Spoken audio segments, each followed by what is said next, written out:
What is going on, Fit Fam? Welcome on back to my channel. My name is Megan Janice, the founder of Nomadic Fitness, and I teach you ladies how to eat way more food without any restrictions and work out smarter instead of harder so you can build a beautiful, sexy hourglass body that you feel amazing in and can maintain those results year-round for life. So if you're new to the channel, make sure to hit that like and subscribe, and if you're coming on back, thanks so much for joining for another video.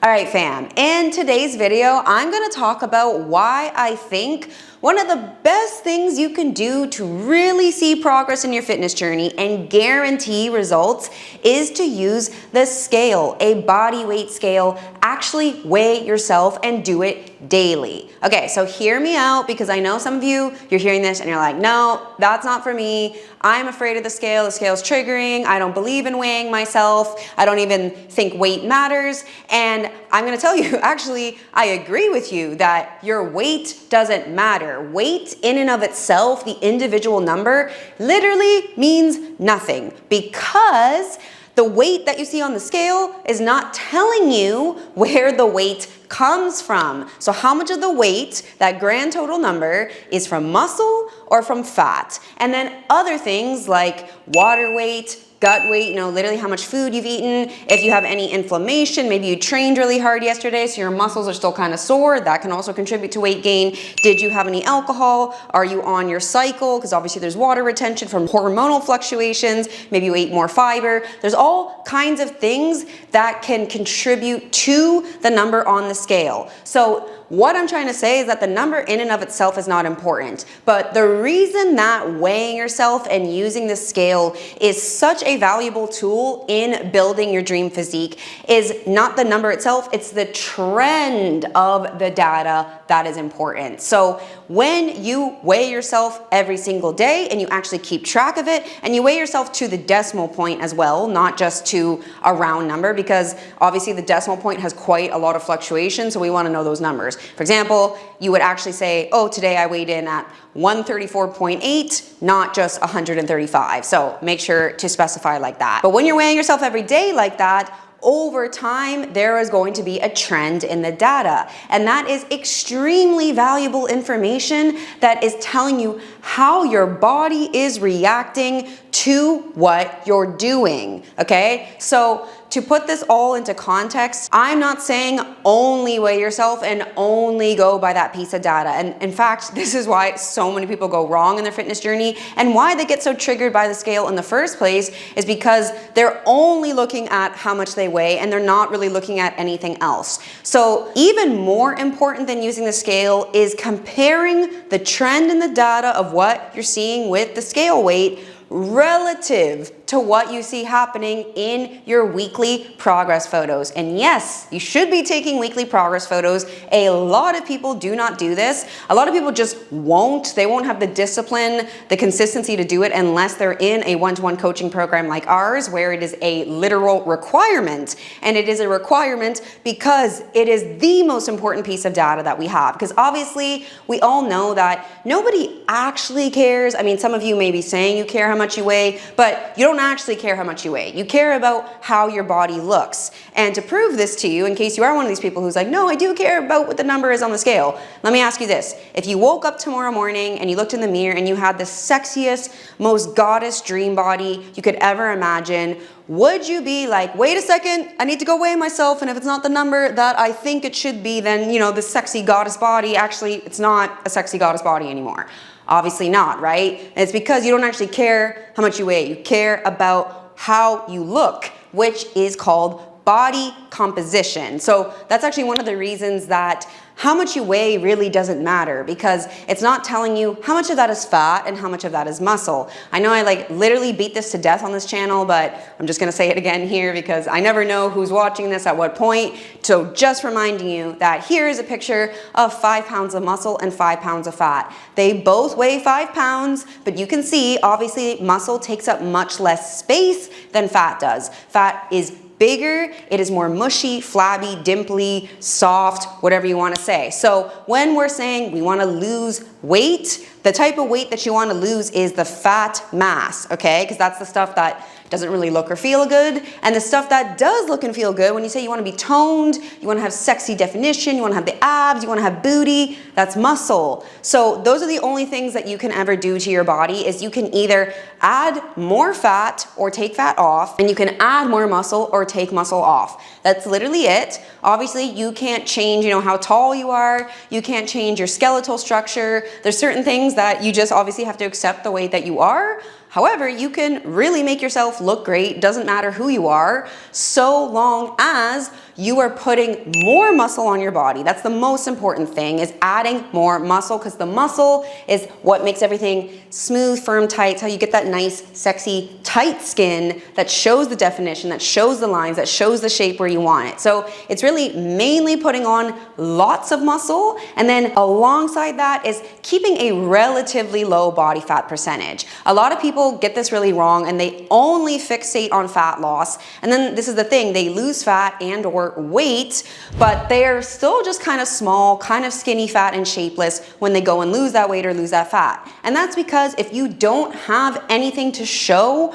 underneath the fat, meaning muscle, you're really not going to be happy with the way that you look. And here's a perfect example of that. I've obviously shared on this channel many times, but not even 2 years ago, I kind of was, skinny fat, and I weighed only about between 135 to 137 pounds. In this exact photo, I was 137 pounds. And yeah, obviously it's not like I was overweight, of course, but was a little bit not having the best shape. And then here I am about 1 year later after that, and I had gained pretty much 15 pounds, but you can see how much better I look even though I gained 15 pounds. 15 pounds is a good chunk of weight, but you can see I look way more shapely, like I look way more like a goddess physique, or the kind of ideal feminine physique most women want to have, which is a flat stomach, a nice small tight waist, and then a really sculpted pop and booty. So just to emphasize that as well, that in order to embrace weighing yourself every day and actually using the data of the scale trend in your favor to get the results that you want, you have to realize that gaining weight is not bad. And a lot of the time you're actually gonna look better when you gain weight. Now, obviously this is completely relative to what your starting point is and where it is that you wanna go. Because yes, obviously there are a lot of women who have a significant amount of body fat to lose, and therefore, yes, they do need to lose weight at some point, and that will happen when you are doing things right. Like what happens with our clients, where the ones who have a significant amount of body fat to lose, we still get them eating more, we still get them training less, smarter instead of harder, and eventually, of course, they do lose weight on the scale. But this is not the case for everyone, especially if you are somebody who was like myself in the past, where you're a little bit small right now, you're a little bit on the skinnier side. It's very likely that you're gonna actually look much better when you put on some weight, because the type of weight you should be putting on is muscle, and that's the actual thing that's gonna make your body look good. Okay, so now that I've explained all of that, let me get into the details of how to use the scale to your advantage to really guarantee that you're actually making progress. So, for example, in our coaching program, we have our clients weigh themselves every single morning, very first thing, after using the bathroom, before eating or drinking anything, and naked ideally. If there's some reason why you can't weigh yourself naked, then make sure that you're always weighing yourself wearing the exact same amount of clothing, because we obviously don't want to have any fluctuations where it's like one day you wore clothes and the next day you didn't, because that can affect the number, right? So we have them track this every single day, and we always educate them around this, telling them that the individual number does not matter. 1 day's weigh-in literally means nothing, because there's so many fluctuations day to day, so you should expect fluctuations to happen. But over time, we want to see the trend in the data. So we have them do that, and we also have them take progress photos every single week. I also do this for myself with my own fitness coach. And like I said, the progress photos are the most important thing, because, for example, you might be gaining weight on the scale, but then when we go look at your before and after photo, you're actually leaner. This happens a lot of the time with clients. So it just goes to prove right then and there that just because you're going up in weight on the scale does not mean that you are gaining fat. There's lots of reasons why you might be increasing the weight, the total amount that you weigh, that is not fat gain, okay? So just so important to wrap your mind around that. And also keep in mind that in order to build muscle, as I talk about on this channel all the time, you gotta gotta eat a lot of food. You gotta be eating piles and piles of protein and carbs in particular to grow muscle, because you're literally trying to create a tissue on your body that does not exist right now. So where do you think it's gonna come from? It's gonna come from you giving your body the adequate fuel that it needs to create that with. So it's also something to be expected, especially if you are somebody coming from a background of consistently under eating, whether you did that intentionally or unintentionally. If you're going to now start eating adequately to put on that sexy muscle, it's definitely very possible that you may gain a little bit of weight on the scale because you're eating more. So you literally have more food in your stomach that is weighing more. And with that, it's also holding a little bit more water weight. And when you eat more carbs, especially, which you need to do to build muscle, you also store glycogen from those carbs, which is the energy that we store inside of our muscles primarily, and a little bit in our liver from carbs. And this is actually a good thing. It actually helps your muscles look filled out. It makes them look more pumped, especially you ladies who say, you know, you want a nice pop and bubble butt. That's a booty that is filled with glycogen, filled up with carbs, is the reason that it looks like that. And then of course, over time, you know, if you're training the right way, you're eating in the right way, there's obviously probably gonna be some gain happening from muscle. You really should be gaining muscle if you're doing things right, if you're training properly, eating properly. So point is, we need to be seeing every single week what's happening in your photos. How is your body looking? Are we seeing any changes? And obviously, you know, 1 week to the next, it's probably not gonna be a lot, but you still just wanna document it every single week. You really just wanna do yourself a favor and document as much as you possibly can in this journey, because you want to work with data, right? The biggest mistake that so many people make, and the reason why they never get lasting results, is because they're being so random with their approach to their fitness journey. They're like, okay, I'm just gonna eat a little bit healthier. I'm just gonna kind of like do a group class workout every now and then. Okay, well maybe I should just, maybe today I'll go for a run. Oh, well, tomorrow I don't feel like it. Like, there's literally no tracking of data whatsoever. There's no logic to the strategy. It's just completely random and guessing. So if you're being completely random, you can expect completely random results. Like, sorry, this is just the fact of the matter. And this is why inside of our coaching, we don't do anything random. The way that I work with my own coach, and then the way that we coach our clients, and why we get such good quality results, is because we are so diligent with data. We keep track of everything. And it's because of that that we make educated decisions about what we're doing. We don't ever just randomly guess something, okay? You don't just randomly increase calories, randomly decrease them, randomly do more cardio, jump around with your workouts. No, everything is done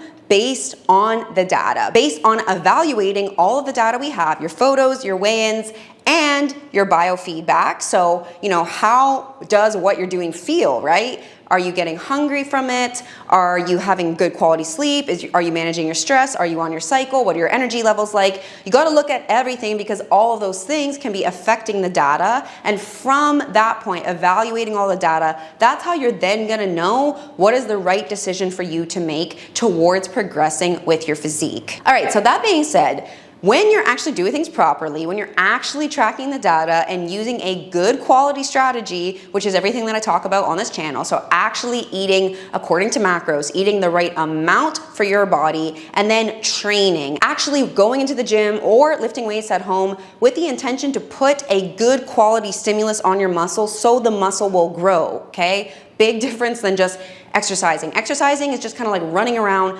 burning calories. That's great. That's good for your overall energy and movement, but that's not doing anything to actually say that you're going to build sexy muscle. And I know that that's what you want, because that's what's going to give you the great physique. So that's where it comes down to training properly, training to target the stimulus on your muscles, and then giving your body also a lot of time outside the gym to recover, because you can't just be beating up your muscles all the time. You got to hit them and then let them recover. All right, so assuming you are doing a good quality strategy, you're tracking all the data as you should be, so you can actually make educated decisions and actually guarantee you get results, there's really 3 outcomes that you can be possibly working towards, right? You're either going to be maintaining your weight, and of course, day to day, there's fluctuations, but overall, you're gonna see more or less your weight is staying about the same. So this is a really valuable data point to take into consideration, because it's going to be relative to what your goals are, which I'm gonna talk about in 1 second. So either your weight is more or less maintaining, average, okay.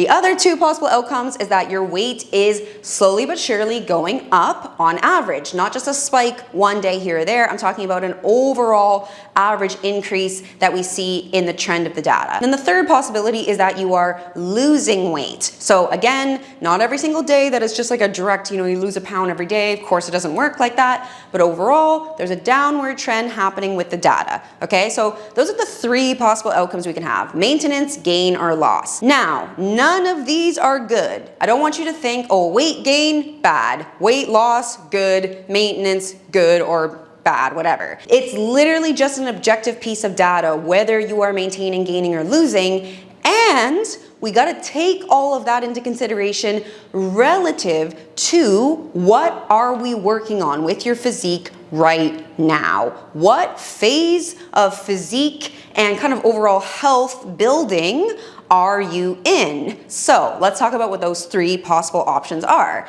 The three options of what you can be working towards with your physique and your internal health alongside that is you can either be doing a reverse diet. A reverse diet is where you intentionally eat gradually more and more and more so that your body is going to be burning more calories because it's going to adapt, and also just that your intake is going to be a lot higher so you have a lot more room to work with. With that as well, you should be getting much better digestion, much better energy levels. Your hormones are going to be more balanced because it's happy that you're not starving anymore or eating chronically very little. And of course, when you eat more, when you're also pairing that with training properly, you should be building some muscle. And if you're not, it's probably something that you're doing wrong either in the gym or with your food. But if you're really training properly and eating plenty, there's gonna be some muscle gain that you're getting. Okay, so reverse diet is the first option. The second option is fat loss, right? Actually going into a deliberate fat loss phase.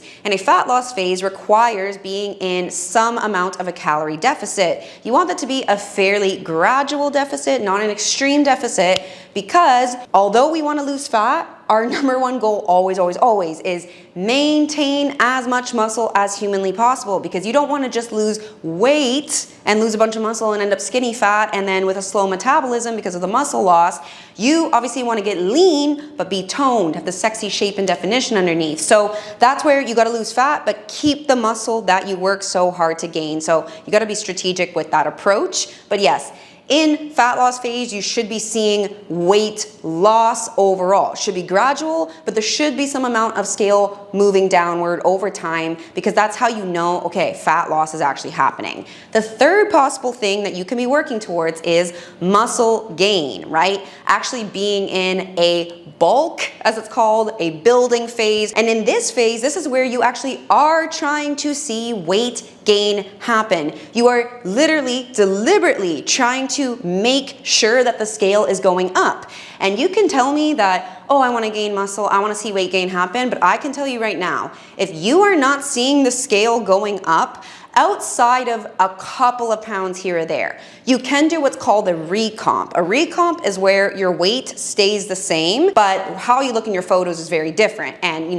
this happens with clients all the time. And even in my own photo here, I'll show you where I was at the end of 2022 versus the end of 2023. I was the same weight in both of these photos, but obviously you can see the composition of my body looks quite different, which means I had a recomp, right? I lost more fat and I gained more muscle. So the weight has stayed the same, but the source of the weight changed. So that being said, just by following a proper macro split, so eating, the right amounts of protein, carbs, fats, more or less, and then by training, lifting weights with the intention to put the stimulus on the muscle so it will grow, you can recomp pretty well, especially if you are a newbie, if you haven't really ever lifted weights, if you haven't really tracked macros. If you do just that for 6 months, that alone, you're gonna see a lot of recomp happen where fat's gonna come off, muscle's gonna come on. However, at some point you are gonna max this out, because at some point, if you don't get more dialed in with your approach, you're just gonna kind of hit the maximum of what you can do recomping. And usually that's gonna be about 5 or 10 pounds one way or the other in terms of gaining muscle, losing fat. So once you get past that point, this is where you need to strategically try to gain weight. And I have plenty of clients right now who have gotten to a point that they're lean enough that my goal for them is literally gaining weight. I'm trying to make sure that the scale is going up. I keep gradually feeding them more and more and more. And for some clients, it takes us quite a while before the scale actually starts to increase, which just literally, this is why weighing yourself is so valuable, is because that's such an important piece of data. We keep feeding them more, but for quite a while, their weight is maintaining. What does that tell you? It tells you that you're eating more, but your metabolism is adapting so much to how much you're eating that even though you're eating more, you're now just burning more calories, so that's why you're not gaining weight. So you need to get to a point where you're actually in a surplus. A surplus meaning that you are eating more than your body is burning, and that is why you are gaining weight. And if you're gaining weight, that means you're gaining muscle, and that's what we're trying to see. So this is the value of weighing yourself and why it is so crucial in actually guaranteeing that you're gonna see results and actually making progress. Again, I know that this approach is not for everyone. I know not everyone wants to be like super dialed in with like getting an amazing physique, and that's okay. You know, if you want to be just more like, yeah, I just kind of want to like lose a little bit of fat, get toned, like feel a little bit better, I'm telling you, just eating more or less according to macros, lifting weights, doing it properly, yeah, you're gonna see a lot of changes, especially if you're not already doing that. But there's a lot of people who are already doing that and they're very stuck, which is a lot of our clients, and that's why they come to us, because we have to really dial things in to move things along. And also, even if you are a little bit of a newbie, you implement the strength training, you implement the macros, you are gonna plateau fairly quickly what you're able to achieve without getting more dialed in. So honestly, I just think it's in your best interest to, you know, if you're gonna be putting time and energy into getting fit, you actually wanna see change, you might as well do it well, actually have data, actually pay attention to what you're doing, and actually get results. So that is the reason that you should be weighing yourself, is to pay attention to the trend in the data. And then by paying attention to the trend in the data, you're going to know whether or not you are on track to reach your goals, right? You're not actually in a surplus, AKA building muscle, if you aren't gaining weight. And you're not actually in a calorie deficit, losing fat, if you are not losing weight outside of the very, very beginning where there's maybe a little bit of recomp happening. But if you've been in a cut and a calorie deficit for like over 2 months and there hasn't been any scale drop, then you're not actually in a deficit. That means you need to do something different. You either need to cut your calories a little bit lower, you need to increase your overall activity, so that can be a little bit more cardio, that can be more steps. Probably a really good thing would be pushing yourself harder in your actual training. And of course, this is also just relative to, you know, how low have you gotten. This is all the more reason why you should reverse diet before you go into a cut, because it's just gonna make your cutting way easier. Because a lot of people, they go way too low in their cut, so their body is kind of not really responding anymore because it's taxed out. So again, these are just all the things you gotta take into consideration. Now, I know that I'm giving a lot of information in this video, and it might be a little bit overwhelming. So again, if you just wanna be guided through this process, you just wanna have your hand held by an expert who has tons of experience doing this, knows what they're talking about, has gotten plenty of women transformations, whether that meant gaining weight and looking better or whether it meant losing weight, depending on what they needed to do. That's exactly what our one-to-one coaching is for. So if you want to be guided through the process, not have to figure anything out, then click on the link in the description below. You can head over to our page, see what the program is about, and apply for it if you think it is a good fit. We would love to have you there so that you can just guarantee that you get these results. We actually track the data, we actually analyze it every single week, make educated decisions, and get you where you want to be so much faster, rather than you continuing to waste a lot of time, which is your most valuable asset, just trying to kind of like randomly guess and jump around with your strategy. So let's get you something dialed in, get you the support and accountability you need, and get those results. All right, fam, thank you so much for checking out this video. So I want you to go here and watch this video that's going to go over why you should reverse diet, why you should eat more food overall, and how it's going to help you get better results, so you can understand that concept a little bit more. So I'll see you in that video.